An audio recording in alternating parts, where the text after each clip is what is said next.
Sobat Sema, salam pesona Indonesia. Apa kabar nih semuanya? Nah, bertemu lagi nih di Bisik, Bincang Asik, jangan ngaku asik kalau belum nonton Bisik.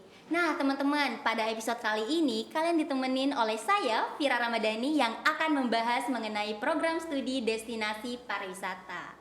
Nah, teman-teman, di sini saya nggak sendirian, tapi saya ditemenin oleh Bapak Darmayasa, Ketua Program Studi Destinasi Pariwisata.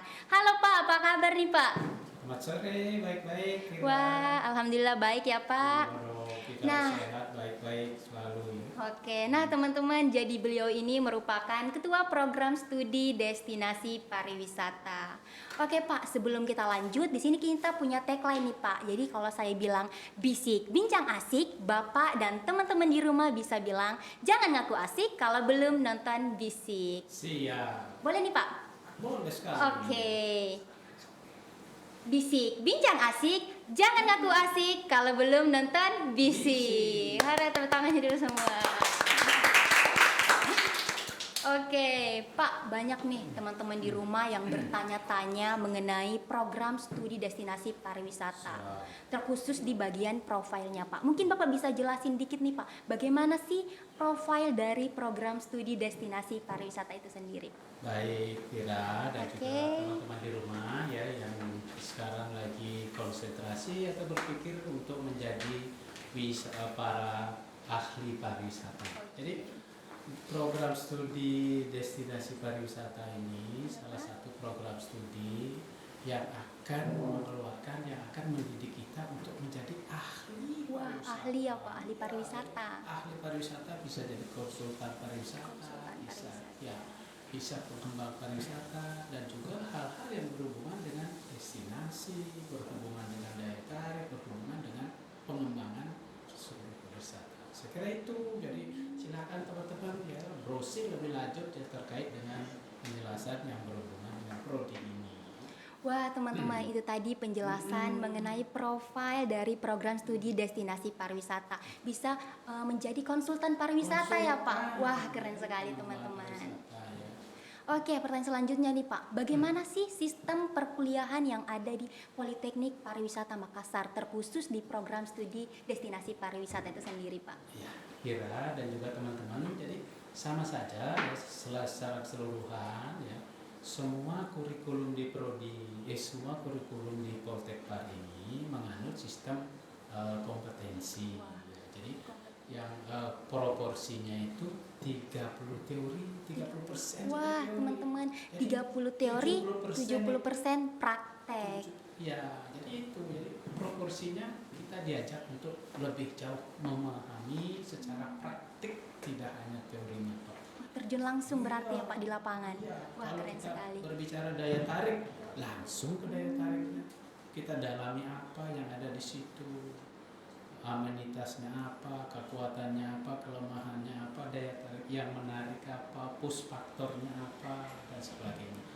Kira-kira begitu. Wah, keren sekali teman-teman. Jadi sistem perkuliahan di program studi destinasi pariwisata ini sistemnya 30% teori, 70% praktek. Jadi teman-teman bisa terjun langsung ke lapangan untuk observasi ya Pak. Wah, keren sekali. Nah Pak, pertanyaan selanjutnya.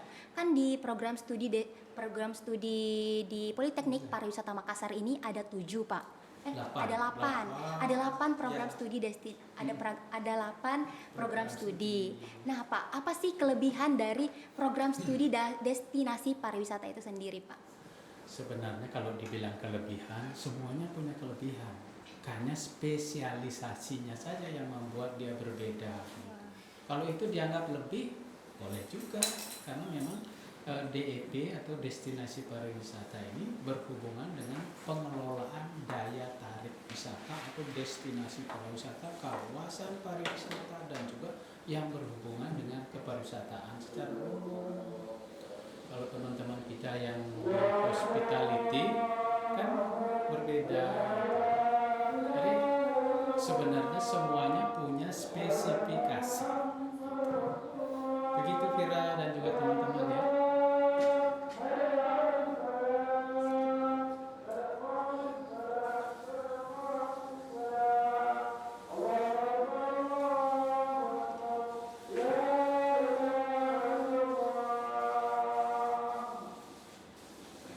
Oke teman-teman, itu tadi penjelasan dari kelebihan program studi destinasi pariwisata itu sendiri.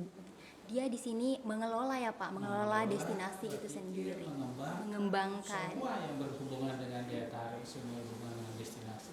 Wah, keren sekali teman. Jadi teman-teman di rumah jangan lupa join di Politeknik Pariwisata Makassar, terkhususnya di program studi destinasi pariwisata. Oke Pak, pertanyaan selanjutnya nih Pak, apa sih prospek kerja dari alumni dari program studi destinasi pariwisata ini Pak? Ya, secara proporsional, secara ini adalah eh, prospek pekerjaannya itu sebenarnya itu tadi bisa jadi konsultan pariwisata, bisa jadi PNS banyak, Wah, jadi bisa PNS. jadi pengembang, bisa jadi pengelola daya tarik. Kalau ada daya tarik alam, buatan dan sebagainya, silakan teman-teman bisa teman-teman mengelolanya di situ.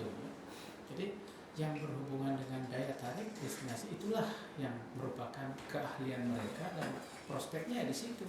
Misalnya saja di Ancol atau kita sebut merek, kita sebut merek ya. Pokoknya yang berhubungan dengan pengelolaan daya tarik itu adalah yang dulu istilahnya objek wisata. Dalam undang-undang baru kan kita diajari untuk menyebutnya daya tarik wisata.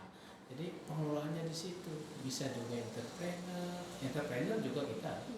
Karena Pak Menteri juga berharap 30% dari lulusan ini menjadi entrepreneur.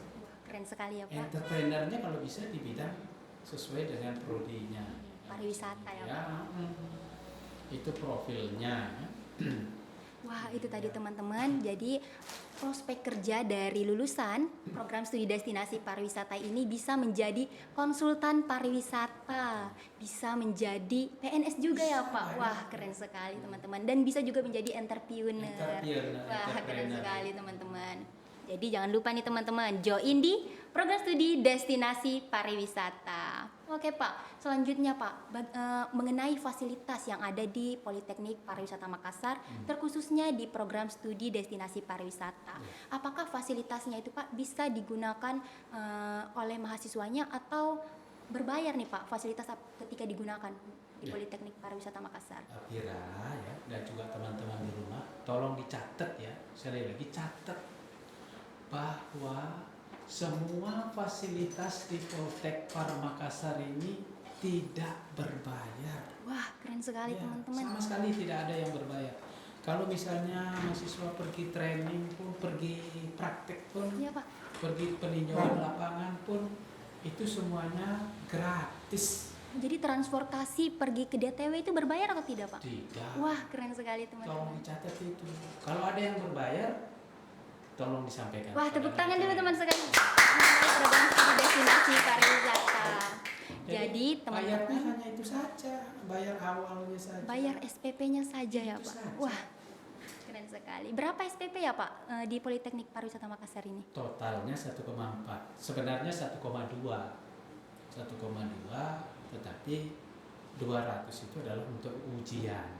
Wah, teman-teman. Itu saja yang dibayar. Jadi yang kalian bisa bayar itu di sini hanya 1,4 juta saja. Ini bukan murah tapi terjangkau teman-teman. Tepuk tangan lagi untuk program studi destinasi pariwisata.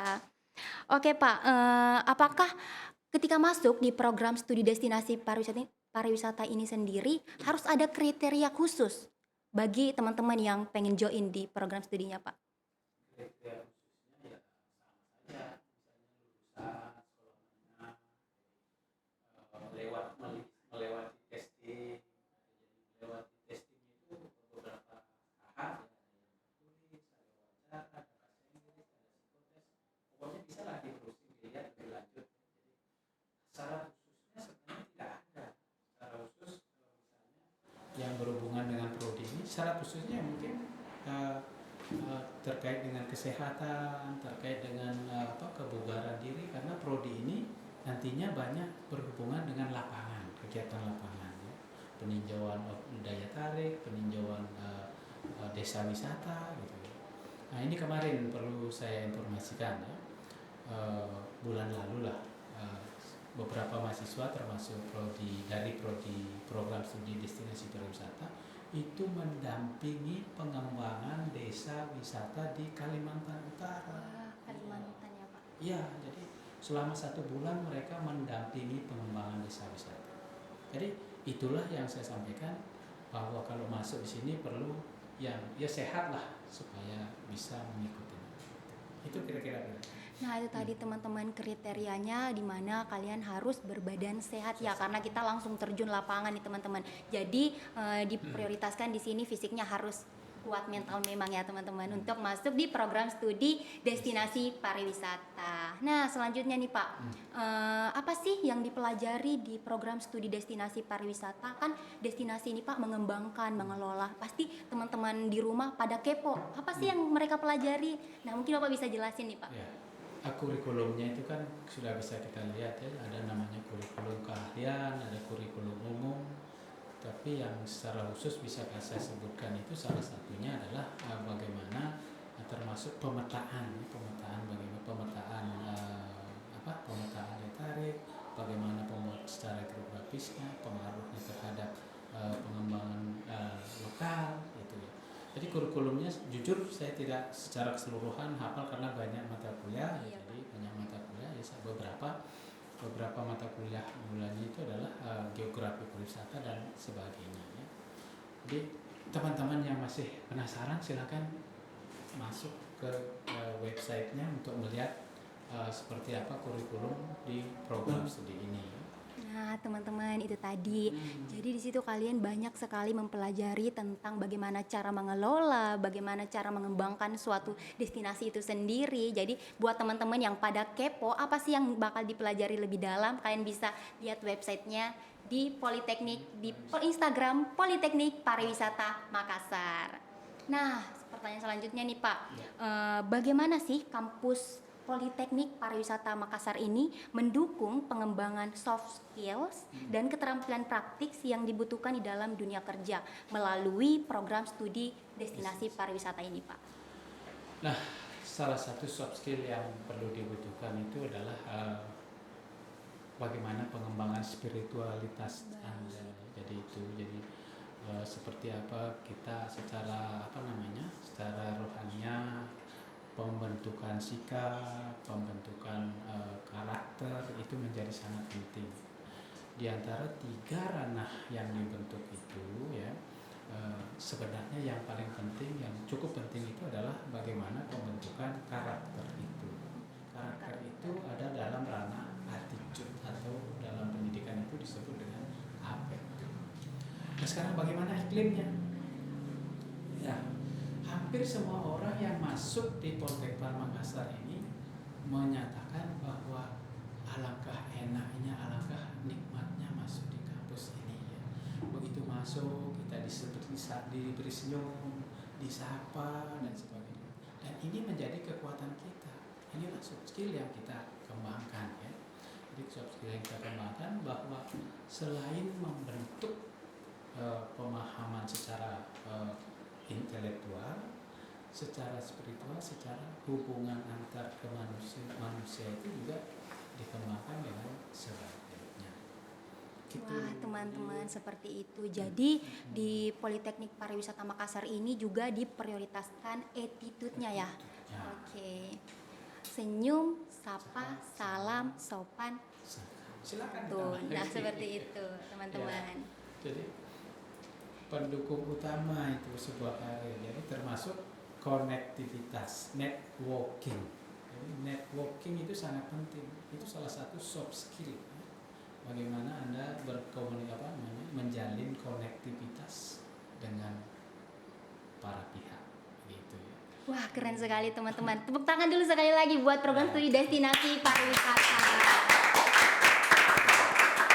Oke, baik. Nah, Pak, apakah di program studi destinasi pariwisata ini ada proyek atau project yang dibuat oleh mahasiswa itu sendiri, Pak? Proyeknya ada. Ini teman-teman yang sudah masuk pasti tahu seperti apa proyek yang dia harus buat ya. Misalnya dia membantu sebuah desa wisata, ya, membantu pengembangan sebuah desa wisata. Kalau tidak salah minggu depan itu mahasiswa semester 6 itu akan membantu pengembangan daya tarik desa wisata di kawasan Makassar. Kalau tidak salah di Untia, ya. Desa Wisata Untia itu menjadi salah satu proyek, dan masing-masing pengajar itu juga biasanya memberikan proyek tertentu kepada mahasiswanya. Bisa membantu marketingnya, bisa membantu membuat membuat konten-konten digital terkait dengan promosi dari suatu desa wisata kah, daya tarik wisata kah, ataupun bisa di pemerintahan juga iya. Wah, keren sekali teman-teman. Jadi program studi destinasi pariwisata ini digenjot habis-habisan ya Pak, untuk membuat suatu proyek yang memang betul-betul bisa diimplementasikan kepada masyarakat sekitarnya, terkhusus di desa wisata. Oke, Pak, dari tadi kita ini selalu bertanya-bertanya. Mungkin untuk tidak monoton bertanya terus, mungkin kita bisa tagline lagi nih Pak. Silakan. Jadi kalau saya bilang bisik bincang asik, Bapak dan teman-teman di rumah bisa bilang jangan ngaku asik kalau belum nonton bisik. Oke, bisa ya Pak? Bisik bincang asik, jangan ngaku asik kalau belum nonton bisik. Oke Pak, pertanyaan selanjutnya nih Pak. Bagaimana sih kolaborasi dengan industri atau komunitas terkait membantu meningkatkan pengalaman belajar mahasiswa terkhususnya di Politeknik Pariwisata Makassar ini, Pak? Baik, secara kelembagaan ya, kita sudah bekerja sama dengan banyak pihak ya. Salah satu yang terhangat adalah dengan Asosiasi Desa Wisata Seluruh Indonesia. Nah ini, karena ini adalah pesan dari Pak Menteri, Mas Menteri ya, bahwa pengembangan ke belakang ini pariwisata yang dikembangkan itu adalah pariwisata perdesaan. Salah satu sasarannya itu adalah desa wisata. Jadi kita sudah lama lah menjalin kerjasama dengan salah satu asosiasi ini, Asosiasi Desa Wisata Seluruh Indonesia. Selain program studi destinasi pariwisata, Asosiasi Desa Wisata ini sudah lama kita bekerja sama. Kita ikut mengembangkan desa wisata di Likupang. Iya, kita hadirkan mereka dan kita datangkan. Jauh-jauh dari Likupang dipanggil ke sini ya Pak? Bukan, kita yang datang. Oh, yang kita yang datang ke sana. Oke. Nah, kemudian yang terbaru ini saya katakan tadi di Kalimantan Utara. Kalimantan Utara. Kalimantan Utara. Dan yang paling baru itu ada permintaan untuk ikut mengembangkan desa wisata di Sulawesi Tengah, Kabupaten Tojo Una-Una. Nah itu kabupaten ada yang di darat, ada yang di laut, ada pulau-pulau kecilnya. Itu juga kita dimintai untuk menjadi volunteer ya Pak? Sukarelawan. Ya. Dan ini sedang kami komunikasikan dengan ketuanya untuk bukan. Di samping itu banyak juga yang lain ya, seperti dinas-dinas pariwisata itu juga bekerja sama dengan kita. Kerjasamanya apa? Sudah ada MOU, hampir semua dinas pariwisata di Sulawesi Selatan itu bekerja sama dengan kita. Dan itu dipayungi oleh MOU Poltekpar, lalu program studi inilah yang mengeksekusi program kegiatan-kegiatan di bawahnya.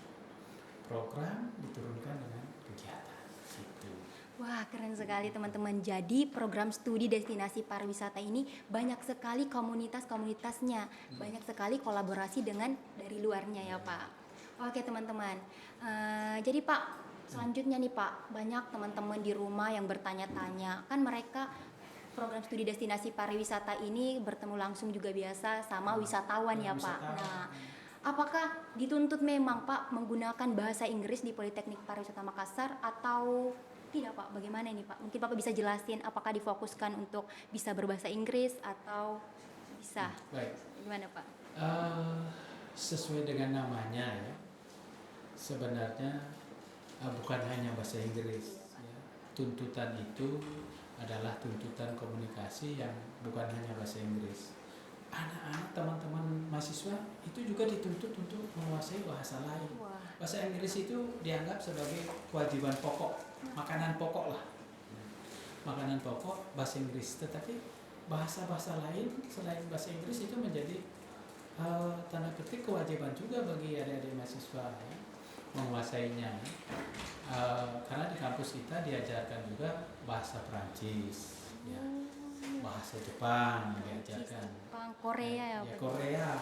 Kita menunggu lagi ini volunteer atau tenaga dari Jepang langsung. Ini kita sedang ini ya, unit bahasa sedang mengurusnya ya. Kalau tidak salah mereka sudah datang untuk berkomunikasi dan beliau nanti sebagai native speakernya. Bahasa Jepang, bahasa Inggris, bahasa Prancis itu sebenarnya menjadi jiwa dari adik-adik mahasiswa di sini.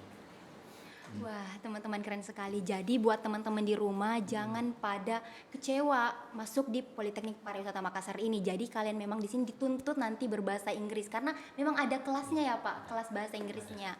Tidak hanya bahasa Inggris teman-teman, tapi kalian juga bakal diajari bahasa Korea, bahasa Prancis, Jepang, Arab. Ya Pak. Ada juga bahasa Cina. Bahasa Cina juga. Wah, keren sekali ya Pak. Jadi buat teman-teman jangan lupa join di Politeknik Pariwisata Makassar, terkhususnya di program studi Destinasi Pariwisata. Ditunggu ya. Nah Pak, sudah lama nih kita berbincang-bincang Pak. Mungkin teman-teman di rumah juga sudah paham nih, sudah mengerti mengenai program studi Destinasi Pariwisata ini sendiri. Jadi buat teman-teman bagaimana nih? Apakah sudah jelas mengenai program studi Destinasi Pariwisata atau kurang? Kalau memang kurang, teman-teman boleh pantengin terus nih Instagram di Politeknik Pariwisata Makassar, yaitu dengan nama Poltekpar Makassar. Di sana banyak hal-hal menarik mengenai pendaftaran. Oh iya teman-teman, pendaftaran SBM juga tinggal 1 minggu lagi. Buat teman-teman di rumah pantengin terus Instagramnya, jangan sampai ketinggalan. Cepat daftar sebelum kuotanya tercukupi. Oke Pak, sebelum kita tutup mungkin kita bisa tagline lagi nih Pak. Jadi kalau saya bilang bisik bincang asik, jangan ngaku asik kalau belum nonton bisik. Boleh ya Pak? Bisik bincang asik, jangan ngaku asik kalau belum nonton bisik. Terima kasih buat Bapak Ketua Program Studi Destinasi Pariwisata, Bapak Darmayasa. Terima kasih ya Pak waktunya. Semoga apa yang dijelaskan oleh Bapak Darmayasa mengenai program studi Destinasi Pariwisata bisa menambah ilmu teman-teman semua dan berkeinginan untuk join di Politeknik Pariwisata Makassar, terkhususnya di program studi Destinasi Pariwisata. Kami tunggu ya. Kami tunggu ya teman-teman. Oke, saya Vira Ramadhani. Sampai jumpa di bisik selanjutnya. Bye-bye.